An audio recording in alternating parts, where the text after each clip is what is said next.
नमस्कार, सवाल 10 बजे देख रहे हैं आप और आपके साथ मैं गुरु। तो शुरुआत करते हैं बुलेटिन की और आज का जो मुद्दा है वो आपके सामने जल्दी से रख देती हूँ। दुनिया इस वक्त बड़े विश्व युद्ध की तरफ आगे बढ़ रही है। एक खतरनाक ऐसी स्थिति जिसको लेकर लगातार चर्चाओं का जो बाजार है वो गर्म है।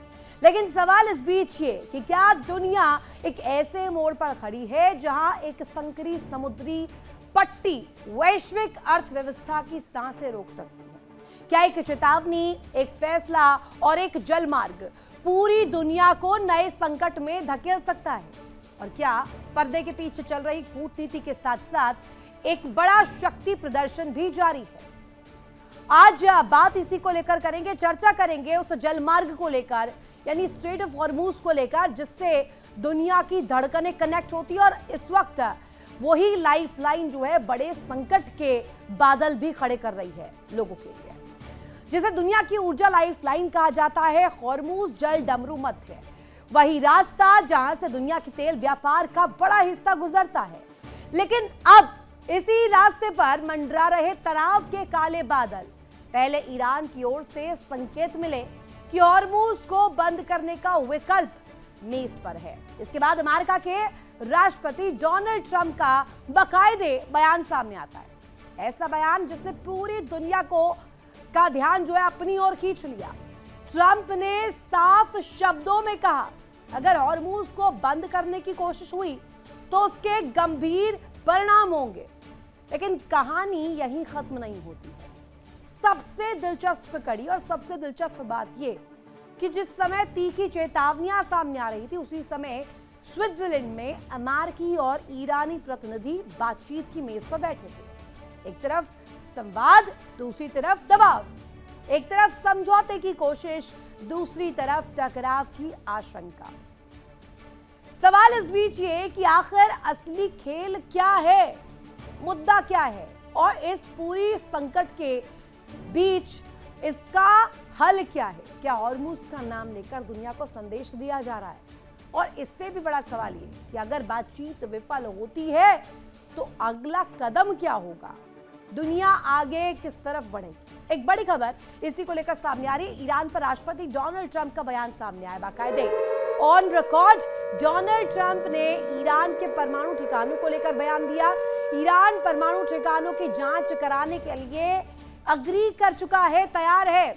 इससे लंबे समय तक भरोसा भी बनेगा। ईरान का परमाणु कार्यक्रम हथियार बनाने के लिए नहीं है और यहां IAEA के अधिकारी जो है ईरान में तैनात हो सकते हैं, उन्हें डिप्लॉय किया जा सकता है मॉनिटर करने के लिए। अमेरिकी राष्ट्रपति डोनाल्ड ट्रंप ने कहा कि ईरान अपने परमाणु ठिकानों की अंतर्राष्ट्रीय जांच के लिए भी रेडी है। ट्रंप के मुताबिक इससे दुनिया को लंबे समय तक भरोसा रहेगा, ट्रस्ट रहेगा कि वो अपने परमाणु कार्यक्रम के जरिए हथियार नहीं बना रहा है। इसके तहत संयुक्त राष्ट्र की परमाणु एजेंसी IAEA के जो अधिकारी है, जो ऑफिशियल्स है, वो ईरान में तैनात किए जा सकते हैं। अगर ऐसा होता है तो 2015 के परमाणु समझौते यानी कि JCPOA जैसी व्यवस्था की वापसी होगी। इसी पर करेंगे चर्चा और जानेंगे कि आखिर ये किस तरफ आगे बढ़ती हुई तस्वीर है। हमारे साथ खास मेहमान जुड़े हुए हैं, कमांडर डॉक्टर भूषण दीवान सर, मेजर विराट मिश्रा, दामोदर सिंह विदेश मामलों की जानकार हमारे साथ कनेक्ट है। एक एक करके प्रतिक्रिया लेंगे। दीवान सर, सबसे पहला प्रश्न आपसे यही कि अभी तो स्विट्जरलैंड में दोनों ही तरफ से डेलीगेशन सामने आए हैं। पहली बार ऐसा लगा कि अब वार्ता सफल होगी। जबरदस्त तरीके से इसको लेकर हो हंगामा था, चर्चाएं थी, रिपोर्ट्स थे, दावे थे। लेकिन उस बीच डोनाल्ड ट्रंप फिर आते अपने बड़बोलेपन के साथ, कहते कि अब ईरान ने एग्री कर दिया है।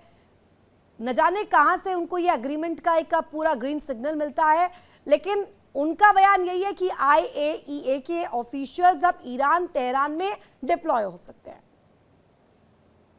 धन्यवाद हेतु जी, जय हिंद आपको, रिस्पेक्टेड को पैनलिस्ट को, दर्शकों को। ये जो चीज चल रही है, रस्साकसी चल रही है, खींचातानी चल रही है, इस नेगोशिएशन में कौन ज्यादा हावी होता है उसके लिए हो रही है। ये सब बातें उसके लिए हो रही है। मेरी समझ में लबोलबाब तो ये है कि अमेरिका भी पिन छुड़ा के जाना चाहता है यहाँ से, पर जाते जाते कह जाना चाहता है कि हम जो है हम जीत गए। और छुड़ा के एकदम जाएगा नहीं, 2-3 महीने तो रुकेगी, उसके बाद दोबारा भी लड़ाई शुरू हो सकती है और उसके अंदर क्यों, तब तक इलेक्शन अमेरिका में नवंबर वाली बात वो जरा ठंडी हो जाएगी। और ईरान भी है, ईरान तो इतनी बातें नहीं कर रहा है, ईरान तो कार्रवाई कर देता है। ट्रम्प की बड़ी बड़ी बड़बोलापन, हर 2 घंटे में नई चीज, तो ईरान उसके सामने झुकने वाला नहीं है। और सारे मुद्दा तो यही अड़ा हुआ है कि लेबनान के अंदर इसराइल तो मानने को तैयार नहीं है ना ट्रम्प की बात को। अब कितना ट्रम्प मनवा सकते हैं ये उनके ऊपर है। मेरा ख्याल है मनवा लेंगे, इतना ही मनवा पाएंगे, भी छोटी छोटी चीजें चलती रहेंगी। और ये तो सवाल ही नहीं है इसराइल जगह लेबनान की, सदर्न लेबनान की खाली कर दे, छुटपुट बात चलती रहेगी। नहीं, और पर न्यूक्लियर इतना ही वगैरह आसान होता दीवान साहब तो अभी तक क्यों नहीं हो पाया? इतने महीने बीत नहीं, चुके हैं।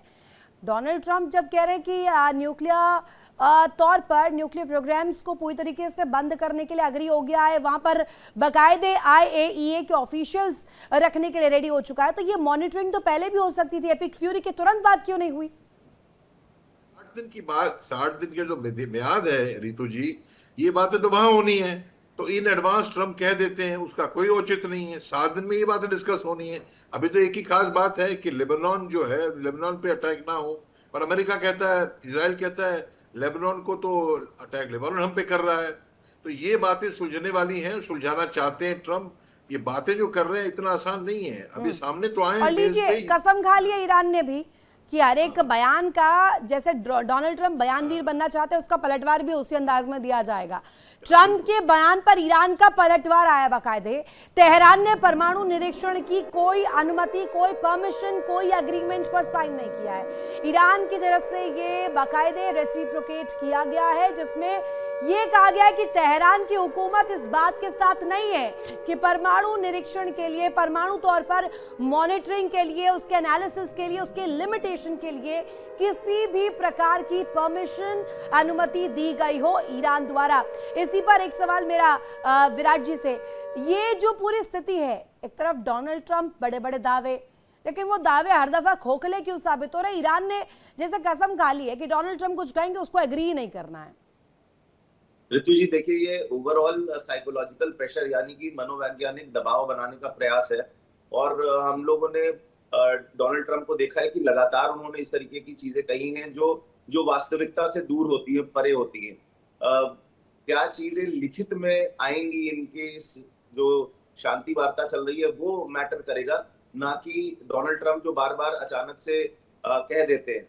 देखिए, एक चीज और भी है, इन्होंने न सिर्फ ये कहा कि अंतरराष्ट्रीय जांच के लिए तैयार है ईरान, बल्कि इन्होंने ये भी कहा कि इससे पूरी दुनिया में शांति और भरोसा डेवलप होगा। तो यहीं पे मैं एक चीज और भी कहना चाहूंगा, ईरान ने भी इसी तरीके की बात कह दी थी कि 28 बिलियन डॉलर अमेरिका देगा ईरान को। तो इस तरीके से एक दूसरे के ऊपर साइकोलॉजिकल दबाव बनाने का ये जो प्रयास है, ये लगातार दोनों पक्षों की तरफ से चल रहा है।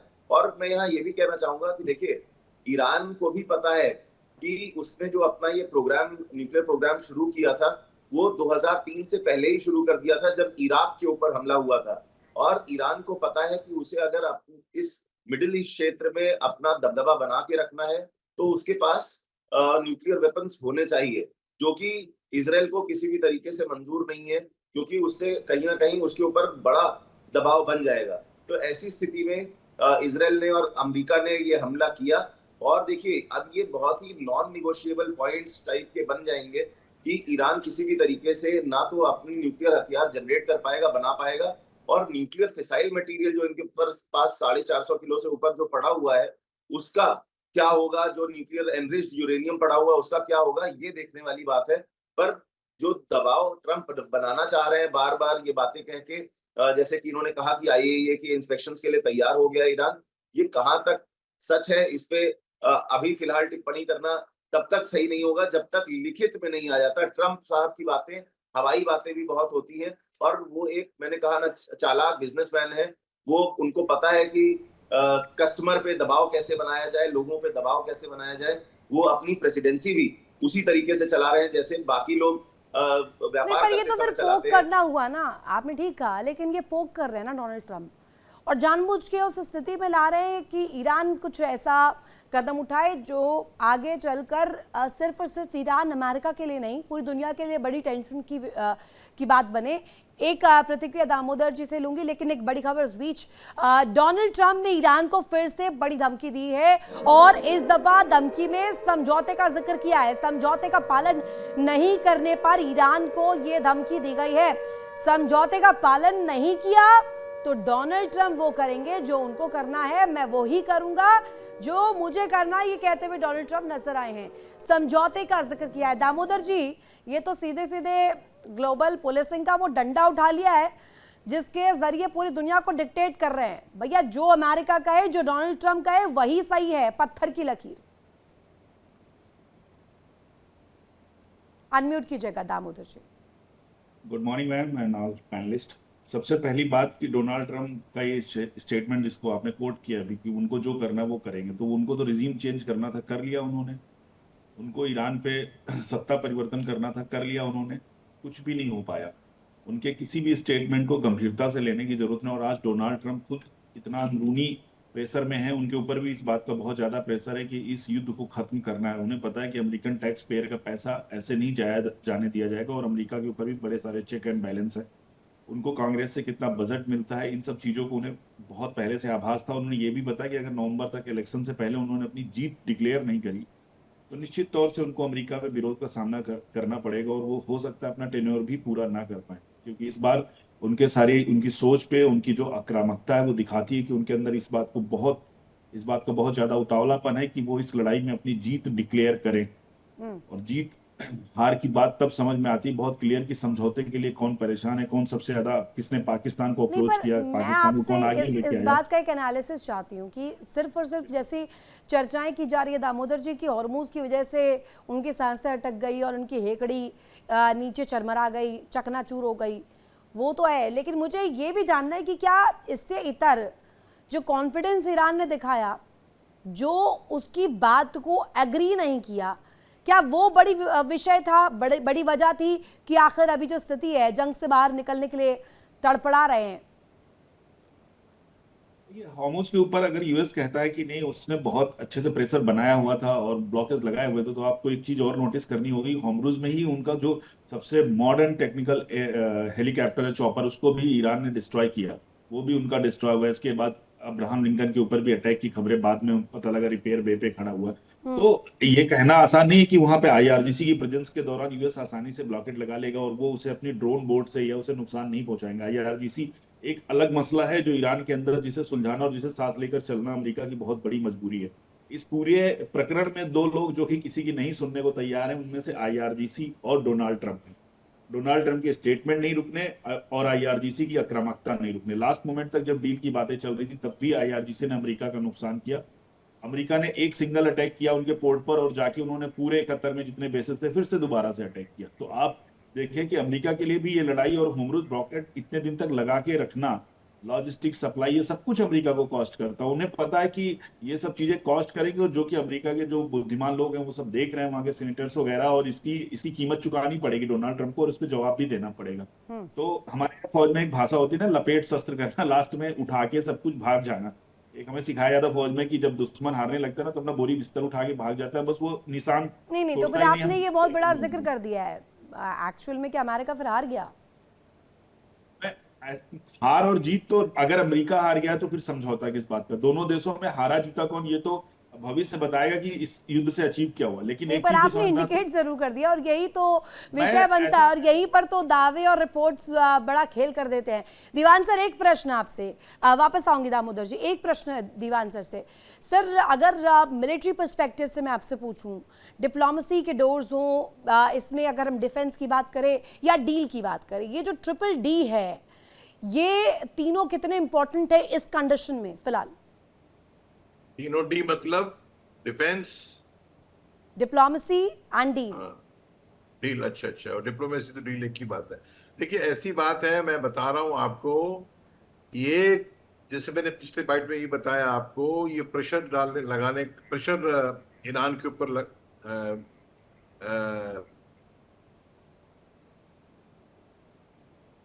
जी शायद कोई टेक्निकल प्रॉब्लम है। वापस से दीवान सर का रुख करूंगी। विराट सर हमारे साथ कनेक्ट है। विराट सर, आपके लिए ये प्रश्न अगर मैं पुट अप करूं तो आपका जवाब क्या होगा? देखिए ऋतु जी, मैं बस इतना कहना चाहूंगा कि ऐसा नहीं है कि ये जो पिछले 2-3 दिन से बातचीत चल रही है इसमें कुछ भी वार्ता आगे नहीं बढ़ी है। अभी आपने देखा होगा कि अगले 60 दिनों के लिए हॉर्मुज से कुछ पाबंदियां हटाई गई ईरान के ऊपर से कि भाई वो अपना तेल बेच सकता है। तो ये भी एक प्रोग्रेस है, एक कदम है। और जहां तक अमेरिका की बात करूंगा तो वो कैरेट एंड स्टिक वाली पॉलिसी लेके चल रहा है कि मैं आपको गाजर तब दूंगा जब आप मेरी बात मानेंगे, और वरना डंडा तो मेरे पास है ही है। और यहाँ जिसकी लाठी उसकी भैंस वाला जो माइट इज राइट का जो फंडा है वो लगातार अमेरिका चलाता ही रहा है। आज से नहीं, मतलब दशकों से ये अमेरिका का नहीं, हाल अब वो रहा है। डंडा थोड़ा सा सुस्त हो गया है, आप अग्री करेंगे इस बात से? वो डंडा अब चल नहीं पा रहा है। कुछ डिटेल्स हमने इकट्ठा किया है, वो डिटेल्स भी जल्दी से दर्शकों को दिखा देते हैं कि इस वक्त जो स्थिति है वो कैसी नजर आ रही है और क्यों हम कह रहे हैं कि हॉर्मुज जो है इस वक्त केंद्र पर है। अहम क्यों है हॉर्मुज स्ट्रेट, ये भी डिटेल्स आपके सामने जल्दी से रख देते हैं। ओमान की खाड़ी और अरब सागर को ये जोड़ता है। साथ ही साथ अगर इसका ज्योग्राफिकल लोकेशन देखें तो आपको नजर आ रहा होगा ये बहुत संकरा रास्ता है। अगर आप इसे पूरी तरीके से डिटेल्ड माध्यम से भी समझेंगे तो ये एक ऐसा रास्ता जहां पर आधे क्षेत्र में माइंस बिछाई गई हैं, आधे क्षेत्र को वेकेंट रखा गया और ईरान इस पर काम कर रहा है, इस पक्ष में काम कर रहा है कि यहां से जो भी जहाज गुजरे वो ईरान की अनुमति से ही गुजरे। इसके साथ ही साथ यूएई की अगर लोकेशन आप देखें, ओमान की देखें, इक्वल इसमें से हॉर्मुज स्ट्रेट पर ओमान और यूएई का भी बनता है। लेकिन इस बीच ईरान ने ऐसा दबदबा कायम किया है कि ओमान की भी यहाँ पर आप स्थिति देखेंगे तो कुछ चल नहीं पा रही है, ना यूएई कुछ कह पा रहा है, क्योंकि इस तरीके की माइंस यहाँ पर बिछाए गए जो खुद ईरान भी नहीं जानता कि जिसकी लोकेशन कहां पर मौजूद होगी। और इसकी डिटेल्स देने में ईरान भी कहीं ना कहीं फेल है और यही बड़े डर का विषय बना हुआ है। इससे पहले जब ब्लॉकेड अमेरिका ने लगाया तो ब्लॉकेड की तरफ से भी अगर देखा जाए तो ये पॉइंट ऑफ व्यू। इसके बाद बाबल मंडेब शिपिंग लेन की बात करें तो केवल 3 किलोमीटर चौड़ा है, यानी कि यहां से सीधे सीधे चाहे तो बाबल मंडेब का भी पूरा रास्ता जो है किसी भी कीमत पर अगर कट होता है तो स्ट्रेट ऑफ हॉर्मुज से तो थोड़ी कम दिक्कत हुई, बाबल मंडेब और आने वाले जो स्ट्रेट्स है उस पर ईरान बहुत बड़ी तस्वीर दिखा सकता है। और ट्रिपल एच, हूती, हमास और हिजबुल्ला ये तीनों बड़ा खेल भी कर सकते हैं। अगर आप फारस की खाड़ी को देखेंगे तो सीधे ऊपर रेड सी की तरफ कनेक्ट होता है। कतर है, सऊदी अरब है, ईरान के साथ साथ मिडिल ईस्ट में और वो तमाम कंट्रीज है। लेकिन इस बीच ग्रेटर इजराइल का ये पूरा सपना, जो हमारे साथ खास मेहमान जुड़े हुए हैं उन्हीं से जान लेते हैं कि इस वक्त स्थिति कितनी ज्यादा क्रूशल हो रही है। मुझे दीवान से ये समझाइएगा, ग्रेटर इजराइल का जो सपना पाला था बेंजामिन नेतन्याहू ने, ये सपना स्ट्रेट ऑफ हॉर्मुज के रास्ते में अगर कहा जाए ये हॉर्मुज नामक चीज अड़चन तो नहीं बन जाएगी? रितु जी, ये 2 महीने का जो सीज फायर है इसके बाद ही ये बातें उभरेंगी। और क्षमा करें, बाबल मंदब तो गल्फ से आगे नहीं जाता है। बाबल मंदब तो ओमान की खाड़ी में हॉर्मुज से निकल के, गल्फ से निकल के ओमान की खाड़ी से जब आते हैं जी। और वहां से आप वेस्ट की तरफ, यूरोप की तरफ, मतलब राइट की तरफ टर्न मारते हैं, तब वो बाबल मंडब यमन के पास आता है। वो तब करेगा ईरान, वो करेगा, कर सकता है तब करेगा अगर हिजबुल्लाह पे अटैक रुका नहीं और अमेरिका ने अपना ब्लॉकेट बहुत ज्यादा बना दिया हॉर्मुज के अंदर तो बाबल मंडब पे अटैक कर देगा। इन सब चीजों में मैं एक चीज, ग्रेटर इजराइल की बात तो मैंने आपको बता दी, आंसर मेरी समझ में ये है कि शायद ये जो अमेरिका कह रहा है कि हम गार्डियन एंजल हैं, हम बचाने वाले हैं दुनिया की शिपिंग को, ऑयल लेन्स को, तो हम जो है हम 20% हम जो है नहीं तो फिर हम नियम होगा क्या दीवान सर? नियम तो नहीं है, कस्में, वादे, प्यार, वफा सब बातों हैं क्या जिसका डंडा है। तो ये तो मुझे लगता है यही शायद अपने देश को दिखाने के लिए यही अमेरिका ही टोल लगा दे और पूरे वर्चस्व में आ जाए और ईरान को पूरी तरह बंद करने की कोशिश करे, पर कर नहीं पाएगा क्योंकि ईरान जब काइनेटिक्स एक्शन में आएगा तो वो जीसीसी कंट्रीज में हिट करेगा, किसी अमेरिकन वॉरशिप को भी हिट कर सकता है। दीवान से चर्चाएं तो इस बात की भी है कि दोनों ही अपना अपना फायदा देख रहे हैं, सौदेबाजी कर रहे हैं और दुनिया को तराई झेलने के लिए मजबूर कर दिया है, अमेरिका भी और ईरान भी। हाँ बिल्कुल, तो यही तो सवाल मैं कह रहा हूं। पर मेरे को जो भी है, मुझे ये लगता है ईरान भी और अमेरिका भी, ये 2-3 महीने के लिए मामला थोड़ा ठंडा रहेगा, शिप्स पास होंगे, ऑयल पास होगा, और ईरान भी चुप इसलिए रहेगा भाई चलो मैं अपनी दोबारा स्ट्रेंथ बढ़ा लूं, और अमेरिका चुप इसलिए रहेगा क्योंकि इलेक्शन की बातें हैं और कुछ नहीं है। पर आप ये भी देख लो कि चीन और रूस चाहता है अमेरिका फंसा रहे लंबे टाइम तक, और नेतन्याहू अपने जो काम कर रहा है उससे अमेरिका को फंसाता ही जा रहा है, और अमेरिका की तकलीफ होती जा रही है अमेरिका को।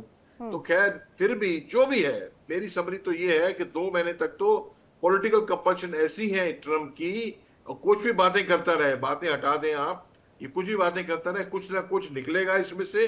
100% नहीं निकलेगा, 70% तो गाय दूध देगी, और वो दोनों के लिए विन विन होगा, ईरान के लिए भी दामोदर जी और से एक प्रश्न, अमेरिका। दामोदर जी, वार्ता में जबरदस्त अभी हम देख रहे हैं दावा किया जा रहा है कि ये वाली वार्ता तो कम से कम सक्सेसफुल होगी, मध्यस्थता कैसी भी की गई हो उससे मतलब नहीं है। अभी ज्यादा दिलचस्पी लोगों की इसमें है कि ये डिप्लोमेसी के जो डोर्स खुले हैं इसके जरिए कैसे इस टेंशन से पार पाया जाए। Am I correct? बिल्कुल। और देखिए, as a layman, as an human being, मैं भी चाहता हूँ कि कहीं लड़ाई ना हो और इससे सब पूरी दुनिया का भला हो जाएगा अगर ये डील इम्प्लीमेंट होती है। तीनों स्टेक होल्डर, इसलिए कि मैं इजराइल को बिना इस डील में शामिल किया, अगर उसको कहीं पर भी उसको तवज्जो नहीं दी गई या उसके हितों का ध्यान नहीं रखा गया तो ये डील बहुत वनरेबल है और ये किसी भी वक्त खत्म हो सकती है। बेशक आप इजराइल के ऊपर प्रेशर बना के हिजबुल्लाह के ऊपर अटैक ना करने के लिए रोक सकते हैं कुछ दिनों के लिए, लेकिन मुझे यकीन है कि हिजबुल्लाह कभी चूकेगा नहीं। उसे जब भी इजराइल के ऊपर हमला करने का मौका मिलेगा और वो एक हमला इजराइल को ट्रिगर करेगा और ये पूरी डील फिर सतह पे आ जाएगी। तो मैं खुद प्रार्थना करता हूँ कि डील सक्सेसफुल हो, पूरी दुनिया में शांति आए, सब कुछ हो, और हर कोई यही चाहता है। लेकिन विश्वास कितना है लोगों पे, सबसे बड़ी चीज वो है। एक तरफ डील चल रही है, एक तरफ यूएस के राष्ट्रपति अपने बयान से बाज नहीं आ रहे हैं, उनके बयान इतने आक्रामक है, किसी भी देश को प्रोवोक कर सकते हैं, किसी भी देश की संप्रभुता के खिलाफ वो बयान देते रहते हैं हमेशा, उनको कोई फर्क नहीं पड़ता कि वो क्या बोल रहे हैं। और आजकल उनके बयान तो गली में जैसे सड़क छाप गुंडे बोलते हैं या मवाली लोग बात करते हैं, यहाँ के भाई लोग फिल्मों में जैसे धमकी देते हैं, कुछ इस स्टाइल में आ गए हैं वो। तो ये सब होने के बाद भी ईरान कितना इनकी इस नॉनसेंस को टॉलरेट करेगा, या ईरान के साथ इजराइल के जो फैक्टर्स हैं उनको हमें बिल्कुल ध्यान में रखना होगा कि कब तक हमास, हुती और हिजबुल्लाह इस बात का ध्यान रखते हैं कि हमें ग्लोबल पीस चाहिए। एक बड़ी खबर इस बीच आ रही है, दामोदर जी वापस आप प्लीज कंप्लीट कीजिएगा, माफी के साथ रोक रही हूँ। ईरानी संसद के स्पीकर गालिबाफ का इस बीच बयान, स्विट्जरलैंड में फ्रीज संपत्तियों पर समझौता तय हो चुका है, इसको लेकर लिमिटेशंस तय हो चुकी है। $12 अरब फ्रीज संपत्ति पर समझौता तय हुआ। ईरान की फ्रीज संपत्ति जारी करेगा अमेरिका। इस पर भी जरा एक पॉइंट दामोदर जी रखिएगा अपना। फ्रीज संपत्तियों के बारे में बात हुई है, लेकिन एक चीज और देखें कि उधर अमेरिका से, ट्रम्प की तरफ से फिर से बयान आया था जेडी वांस का कि हम एक पैसा भी नहीं देने वाले ईरान को। और एक चीज और, अभी जो लेटेस्ट स्टेटमेंट जहां पे उन्होंने कहा कि अमेरिका के जो किसान हैं उनका अन्न ईरान को खरीदना पड़ेगा, उनसे आपको बाइंग करनी होगी, वो पैसा अमेरिका के पास ही रहना है। फ्रीज संपत्तियों का भी पैसा आपको डायरेक्ट देने वाला नहीं है अमेरिका, आप ये ध्यान रखिएगा। मैं एक चीज आपको बता देता हूँ, ट्रम्प की तरफ से ईरान को कुछ भी रिटर्न में वो नहीं मिलेगा जो अमेरिका ने ले लिया, आप याद रखिएगा। वो एक प्योर बिजनेसमैन है ट्रम्प। वो घूम फिर के जो बोलते हैं ना, हमारी तरफ एक बात होती है कि वो कहीं ना कहीं से वापस अमेरिका के पास ही आएगा, ये पक्का ध्यान रखिएगा अमेरिका। और एक जो कहते हैं ना, अगर आपको लगता है कि वो इन फ्रीज संपत्तियों को रिलीज करके अब ईरान को दे देगा, तो बिल्कुल नहीं देगा। वो इसके बदले बोलेगा आप हमारे वेपन, आप हमारे यहाँ से अनाज बाई करो, आप हमारे यहाँ से टेक्नोलॉजी बाई करो, लेकिन वो डायरेक्ट पैसा ईरान को मिल जाए, ये इसके चांसेस बहुत कम है। और ईरान को इस समय अपने विराट सर इसी पर, क्योंकि अभी बहुत इंपॉर्टेंट पॉइंट यहाँ पर दामोदर सर ने उठाया है। विराट जी ये बताइएगा, अभी बिजनेस कैटेगरी से आता है, ये कहा कि बिजनेसमैन है वो सिर्फ और सिर्फ फायदा देखते हैं, डॉलर के प्रति सोचते हैं चीजों को लेकर। अगर मैं ये कहूँ तो क्या ये ईरान नामक इन्वेस्टमेंट एक तरह से, क्योंकि बिजनेस की भाषा में अगर देखा जाए इन्वेस्टमेंट और उसका रेसिप्रोकेशन जो सामने आता है उसी को लेकर पूरी बिजनेस का बैकग्राउंड सेट होता है, तो ये ईरान नाम का इन्वेस्टमेंट डोनाल्ड ट्रंप के लिए फेलियर रहा क्या? पहले तो वेनेजुएला की केस में बहुत ग्लोबल पुलिसिंग का डंडा दिखाया था कि भैया कहीं पर भी किसी भी देश में हम अपने हिसाब से अपनी तस्वीर दिखा सकते हैं। देखिए ऋतु जी, वेनेजुएला वाला एक्सपेरिमेंट तो सक्सेसफुल रहा डोनाल्ड ट्रंप के लिए, उसी तरीके से इन्होंने ईरान में भी प्रयास किया था। देखिए ईरान में लगभग 4000 लोग मारे गए हैं, हजारों $1 बिलियन का लॉस हुआ है ईरान को, और कहीं ना कहीं जब ये रिकंस्ट्रक्शन चलेगा तो चाहे अमेरिका की सपोर्टेड कंपनीज इस रिकंस्ट्रक्शन में अगर हिस्सा लेती हैं, तो हो सकता है कि ये आगे चल के डोनाल्ड ट्रंप और अमेरिका के लिए एक बहुत बढ़िया इन्वेस्टमेंट बन जाए। देखिए, समझना ये भी पड़ेगा कि ईरान का 90% जो इनकी नेवी है, जो इनकी एयरफोर्स है, वो डिस्ट्रॉय हो गई। साथ में इनके सुप्रीम लीडर मारे गए। इनकी जो इकोनॉमी का जो पूरा बढ़िया तरीके से चल रही थी, वो बिल्कुल खराब हो गई है। तो कहीं ना कहीं ये इन्वेस्टमेंट पर्पसेस से ट्रंप के लिए फायदेमंद न सिर्फ ईरान की रिकंस्ट्रक्शन में बेनिफिट कर सकता, बल्कि अपनी जो इनकी जो मिसाइल्स खत्म हुई हैं, इनके जो गोला बारूद, जो इनका इन्वेस्टमेंट अपने खुद की जो डिफेंस इंडस्ट्री में लगता था, वो शायद दोगुना तेगुना करने में बेनिफिट मिलेगा अमेरिका को खुद। तो ये आप लॉन्ग टर्म में अगर देखेंगे तो हो सकता है इकोनॉमिकली अमेरिका को फायदा ही होगा, और हमेशा से फायदा हुआ है अमेरिका को। जिस भी युद्ध में वो लड़ा है, उसके बाद उसकी इकोनॉमी को बूस्ट ही मिला है। नहीं, हम और आप जितनी चर्चा कर ले, लेकिन डोनाल्ड ट्रंप रुकने वाले नहीं है, वो बयानवीर है। एक और बयान आया है ईरान पर अमेरिकी राष्ट्रपति डोनाल्ड ट्रंप का बयान ऑन रिकॉर्ड कि कोई भी ईरान का राष्ट्रपति नहीं बनना चाहता है। 4 महीने पहले ईरान के पास एक शक्तिशाली वायुसेना थी, उसे भी हमने खत्म कर दिया है, कोलैप्स कर दिया। सिर्फ और सिर्फ वायुसेना नहीं, नेवल फोर्सेस, यहाँ पर मिलिट्री पर्सपेक्टिव से देखें, सब कुछ कोलैप्स हो चुका है। वहाँ कोई राष्ट्रपति तक नहीं बनना चाहता है। विराट जी, इस पर भी जरा आप अपनी प्रतिक्रिया दीजिएगा।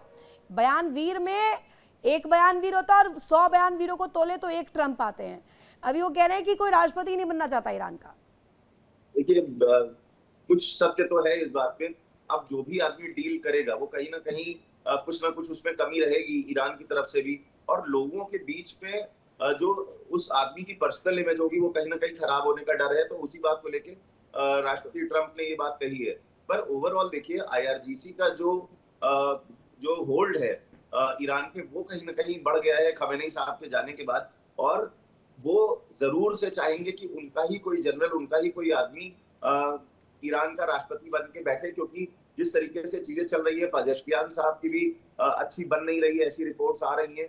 और मुस्तफा खमेनी कहाँ है, किस तरीके से है, किस हाल में है, उनका भी अभी पूरा वर्चस्व नहीं स्थापित हुआ है ईरान की पॉलिटी पे, जैसा कि उनके पिताजी का था। तो कहीं ना कहीं ये देखने में जरूर इंटरेस्टिंग रहेगा कि आने वाले समय में ईरान की तरफ से पूरा होल्ड कौन लेता है। आईआरजीसी लेता है, उनका कोई जनरल लेता है, या मुस्तफा खमेनी अपने आप को बड़ा लीडर बना पाते हैं, दिखा पाते हैं। नहीं तो फिर ये तो प्रायोरिटी सेट कर देगा कि ईरान में हुकूमत ऊपर है, आईआरजीसी ऊपर है।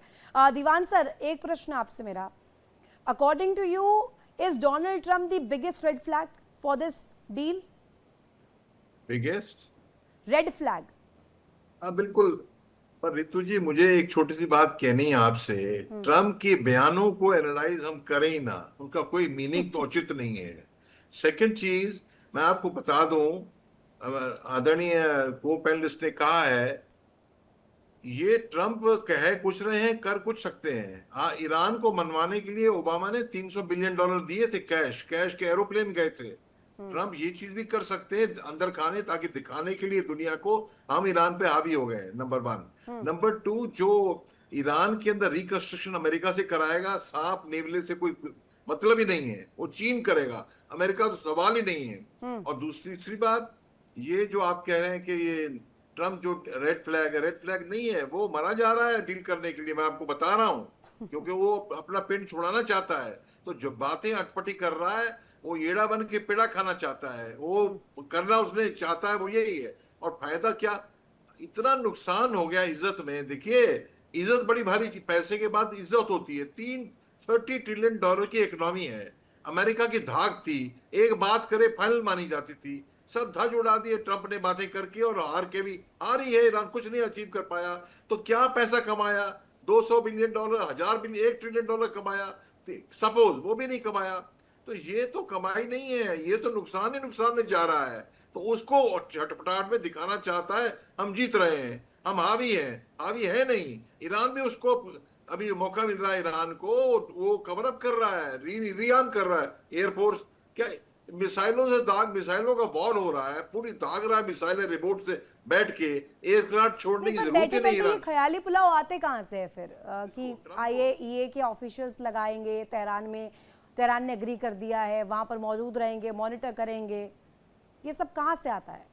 और कहानियां आपको मेरे को खुश करने के लिए हम बात करें टीवी पे, और साथ में बात देखी। मैं तो एक दाद तो देता हूं मैं, अभी मेरे आपसे कुछ गर्मा गर्मी छोटी सी हो जाए तो शाम तक टेंशन रहेगा। क्या क्या काम कर रहा है दुनिया में, अब क्या कहा जाए। मतलब ये दानव है, ऋषि है, ऋषि मुनि कंट्रोल वाला है, दानव वाला मुझे मालूम नहीं। इतना छलांगे अभी भी छलांगे मार रहा है। परसों G7 में हैरान हो गया, हक्का बक्का में हो गया देख के। सारे हेड्स ऑफ स्टेट बैठे हैं G7 में, और बीच में खड़ा हो गया, आई एम द बॉस। अरे भाई ट्रम्प साहब आप कर क्या रहे हो, तो छोड़ ही देना चाहिए। ऑन दी ग्राउंड मैं बात बता रहा हूं, ईरान का पलड़ा भारी है। अगर वो ईरान का बिल्कुल अच्छा पॉइंट रेज़ा आपने, अगर होर्मुज को सख्ती से बंद करता है अमेरिका, तो बाब एल मंडब पे तकलीफ हो जाएगी। उनके सारे वॉरशिप मेट्रेन में बाब एल मंडब क्रॉस करके मेट्रेन में खड़े हैं। उनको डर है हमारा ये एयरक्राफ्ट कैरियर ठोक दिया, जिसकी इस ईरान ने, जिसकी सारी एयरफोर्स खत्म होगी, मिसाइल से ठोक दिया तो और किरकिरी होगी। तो ये अच्छा ट्रेंड चल रहा है आगे। इजराइल को भी थमा लेंगे कि उनकी बड़ी डेस्परेशन है ट्रम्प की कि डील हो जाए। डील हो जाए, नहीं तो फिर अधर में लटक जाएगा। ये वाला डील का मामला भी अगर खराब हुआ तो आगे क्या तस्वीर रहेगी, ये भी बहुत बड़ा प्रश्न है। दामोदर जी, एक प्रश्न आपसे मेरा, कहा जाता है कि जो उनकी बॉडी लैंग्वेज है, जिस तरीके से अभी दीवान सर ने कहा कि एड़ा बनकर पेड़ा खाने की कोशिश करते हैं, अगर उनसे सीधे सवाल किया जाए कि अक्ल बड़ी की भैंस, तो वो तीसरा जवाब देंगे अमेरिका बड़ा। तो वो किस तरीके से उनकी जो प्रेजेंस है, रिलक्टेंस है, जो जवाब देने की क्षमता है पत्रकारों के सवालों को लेकर के या स्थिति को लेकर के, हर दिन ट्रूथ सोशल भरा रहता है उनके पोस्ट से, न जाने किस तरीके का पोर्ट्रेयल वो अमेरिका के लिए चाहते हैं। आप क्या समझ पा रहे हैं? मेरा जो ऋतु एक बिल्कुल जो साफ तौर पे दिखता है कि उम्र का असर उनके ऊपर है, उनके दिमाग पर हावी है इस समय, और चुनाव जीतने का प्रेशर, और जो जिस सपने के साथ डोनाल्ड ट्रंप आए थे कि I will make America great again, वो उनको पूरा होता हुआ नहीं दिख रहा। तो इस समय जो हड़बड़ाहट में उनके बयानबाजी आ रही है अपनी जनता को और अपने फॉलोअर्स को इम्प्रेस करने के लिए, ट्रूथ है किसका? है तो डोनाल्ड ट्रंप का। जब ट्विटर ने उनके अकाउंट को ब्लॉक किया था तब वो ट्रूथ बना के आए थे। ट्रूथ तो पूरा उन्हीं का है। तो वो सोशल मीडिया पे भी काफी बयानबाजी करते रहते हैं गाहे बगाए, और ऐसे बयान भी देते हैं जिनका एक स्टेट हेड के नाते उनको नहीं देना चाहिए, शब्दों से बचना चाहिए, तो वो नहीं मानते आजकल। और अगर कहा जाए डोनाल्ड ट्रंप के व्यक्तित्व का आकलन, तो मैं कोई साइकोलॉजिस्ट नहीं हूं, पर इतना जरूर समझ में आता है कि आप अक्सर देखेंगे जब वो बयान देते हैं तो व्हाइट हाउस या जेडी वेंस उनके बयानों का बचाव करते हुए नजर आते हैं। घूम डायरेक्ट तो कोई अपने हेड ऑफ स्टेट को कॉन्ट्रैक्ट नहीं कर सकता, लेकिन कहीं ना कहीं वो उसको जस्टिफाई करते हैं, बाद में फिर उसको पैसिफाई करने के लिए, मेकअप करने के लिए उनको आगे आना पड़ता है। और अभी हाल में भी यही हुआ, जब ये डील चल रही थी स्विट्जरलैंड में, तो जेडी वेंस ने उसके बाद जब इनके स्टेटमेंट आते हैं तो उन्होंने फिर से स्टेटमेंट दिया कि नहीं, हमारे जो राष्ट्रपति सोच रहे हैं वो सही है। तो ये बार बार जो चल रहा है, इससे साफ दिखता है कि डोनाल्ड ट्रंप का दिमाग जो है अभी उतना स्थिर नहीं है, और इसके साथ साथ उनके अंदर वो सोचने की जो क्षमता है वो भी एज ए लीडर बहुत या ज्यादा हम और प्रभावित आपको हुई। सिर्फ दिखाया जा रहा है? ये भी तो हो सकता है कि सिर्फ एक पीआर स्टंट हो, कि किसी भी कीमत पर बस बने रहिए, हेडलाइंस में छाए रहिए। विराट सर, आप क्या मान रहे हैं? Not from the psychological perspective, but अगर मैं इस जंग के पर्सपेक्टिव से भी समझूं, तो इतने क्रूशल टाइम पर इस तरीके से, या तो बहुत ज़्यादा समय डोनाल्ड ट्रंप के पास ट्रूथ सोशल पर पूरी तरीके से अपने बयानों को भर देने के लिए, या तो ये सिर्फ और सिर्फ एक पीआर स्टंट है। इसको मैं पीआर स्टंट तो कम मानूंगा, ये इनकी पर्सनालिटी का हिस्सा है। और मुझे लगता है कि कोई पागलपन तो नहीं है, कोई पागलपन तो नहीं है डोनाल्ड ट्रंप में। उनको चीज समझ में आती है कि क्या चल रहा है, और उन्होंने अपनी डिफेंस फोर्सेस को मजबूत भी किया है। जिस तरीके से इन्होंने अपने जनरल्स लगाए हटाए, ऐसा नहीं है कि सब सारी चीजें हवा में चल रही हैं।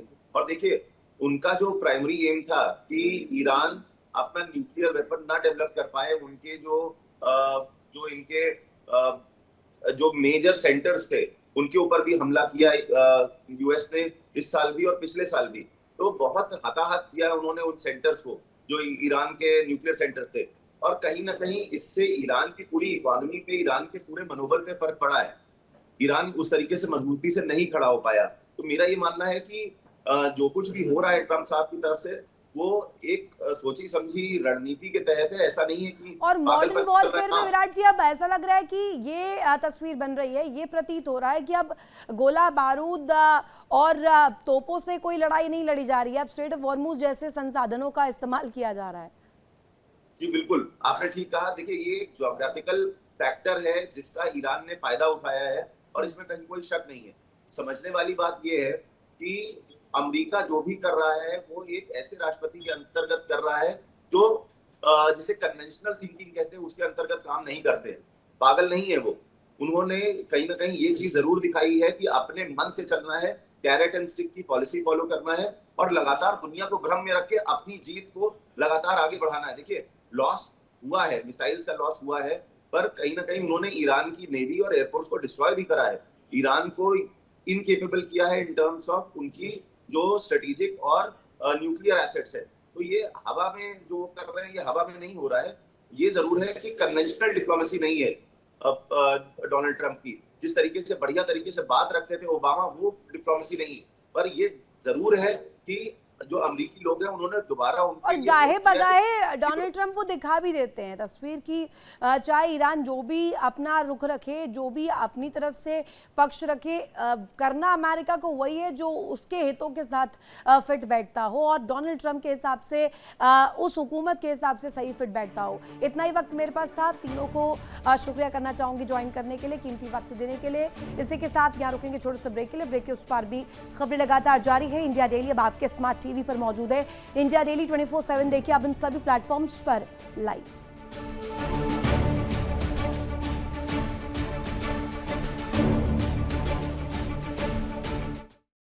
देखिए इंडिया डेली 24/7 अब आपके स्मार्ट टीवी पर। इंडिया डेली मौजूद है सभी डिजिटल प्लेटफॉर्म पर लाइव और लगातार। इंडिया डेली 24/7 हर दिन राष्ट्र को समर्पित।